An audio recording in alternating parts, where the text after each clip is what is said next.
Biavana malalo amin'ny tompo ho aminareo anie ny fahasoavan'Andriamanitra sy fiadanana amin'ny fahalalana tsara an'Andriamanitra raitsika sy Jesosy Kristy ilay tiantsika amin'ny fitiavana tsy mety leva. Amen. Ny anjara mofinaina ho antsika indray amin'ity andro alakamisy 3 septambra 2024 dia filazantsara araka Luka 1:7 ka hatramin'ny 7:50. Minoan'izany dia ombavaka aloha isika. Fifaliana ho alay hatrany raha eo ny azonay mandray ny teninao. Ny teninao raha teo dia aina ho an'izay mahazo azy, tondra fahasalamana ho anao rehetra. Dia meny ny teninao izay tompo mananana hery fa ezana ary mba matanjaka sy mahajoro tsara izay ho amin'ny fanarahana anao. Dia mitenenanao Jesosy fa mangetahetanao ny fanahanaitsika iray avy dia oko aminay rehetra ny fafeno ny fanahano masina anisa tokantrano sy isam-baravarana indrindra anisa antan'olona izay mihaino sy manaraka izao mofinaina izao. Amen. Luka 1:7 ka hatramin'ny 7:50. Amin'ny anaran'i Jesosy, tonga nipoafo ety ambony tany aho ka manahoana ny faniriko maheretan'izany sady ary manana batisa anaovana batisa aho ka manahoana no fahoriko ambara tanterahany ataonareo va fa tonga nome fihavanana ambony tany aho tsy hoy izao aminareo fa fampisarahana.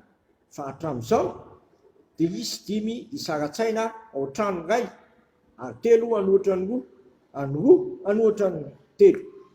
Isaratsaina ireo ka ny ray anoatra ny zanalahy ary ny zanakalahy anoatra ny rainy ary ny reny anoatra ny zanavavy ary ny zanakavavy anoatra ny reniny ary ny rafozamavy anoatra ny vinantovavy ary ny vinantovavy anoatra ny rafozany vavy. Ray masonao manamasinanay amin'ny fahamarinana ny teninao ny fahamarinana. Amen. Eto amin'ity tsoratra masiny ity dia lazain'i Jesosy fa hanipoafo ety ambony tany izy. Hanipiafo ety ambony tany izy.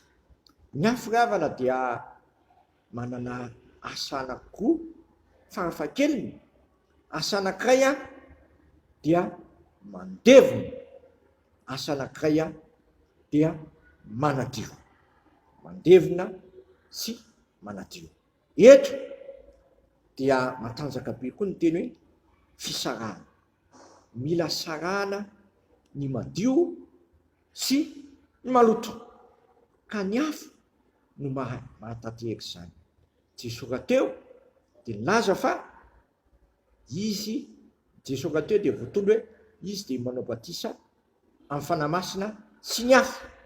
Eto izy dia mandrehitra afo atsipy ety ambony tany ka hanadiovana antsika, hanandevonana ny faotantsika ary kosa hamelomana sy hananganana antsika ho tena araka ny sitrapon'Andriamanitra.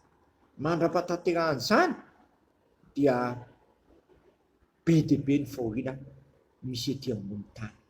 Satria eto dia misy fisarahan-tsaina eo anivon'ny ray aman-dreny sy ny zanaka, eo anivon'ny reniny sy ny zanany vavy, eo anivon'ny rainy sy ny zanany lahy, eo anivon'ny ny rafozany sy ny vinantovavy.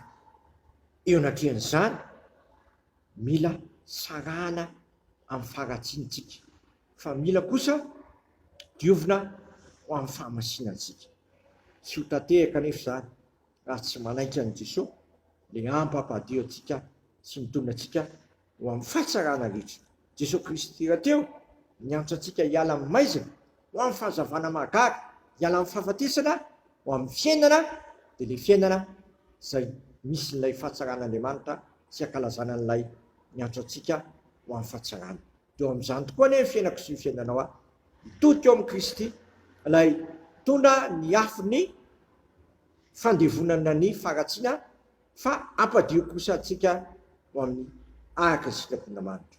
Dia mitoera tsara amin'ny Kristy satria Kristy irery ihany no mahay mandevona ny fahotantsika ary izy indrindra koa no mahay mitahiry antsika ho madio sy masina vokatry ny fofona ny ankavanan'Andriamanitra raitsy to izay mifoana ho antsika manakariva amin'ny fonana manakizay. amen.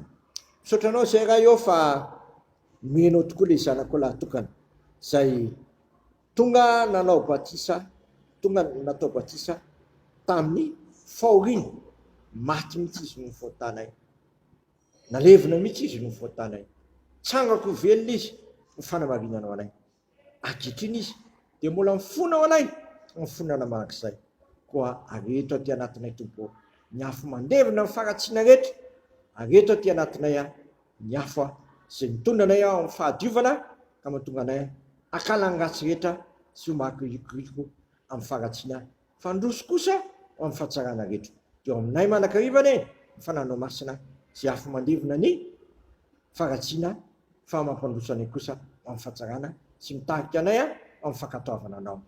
De aza manaisona ny fananao masina aminay tompo, fa ny fananao masina mihitsy no miara aminazy amin'ny fanahinay fa zanak'Andriamanitra zay ka sanay indray ny arevavaka hoe anay zay ny an-danitra no masina ny anaranao, no tonga ny fanjakanao, atao anay ny sitraponao ity atany tahaka ny an-danitra. Menay niny anina sahazo anay ary mamelany elokay tahaka namelana izay milika taminay aiza mitondra anay amin'ny fakapanahy fa manafanay amin'ny ratsy anao ny fanjakana sy ny hery ary voninahitra manakizay. Amen. Tanterahany tompo amintsika ne zao trodrano zay tononona amin'ny anaray zanakary fanamasina zao raiso amin'ny finoana sy fanantenana izany. Ary Andriamanitra ny fiadanana zay mitondra ny Jesosy tompontsika mpiandrony lehibe hiala amin'ny maty, mitondra rano fanekena manakizay, izany hoe tanteraka anareo mitsara rehetra anao ny sikapony ka hiaso anatinareo zay kasitrahany eo masony amin'ny alalan'i Jesosy Kristy zay name afo zay mandevina ny faharatsitsika sy manadio antsika masina sady tsy misy tsiny. Ho azany ny voninahitra mandrakizay. Amen. Voninahitra ne ho an'Andriamanitra rerany amin'ny anaran'ny Ray, Zanaka, Fanahy Masina. Amen.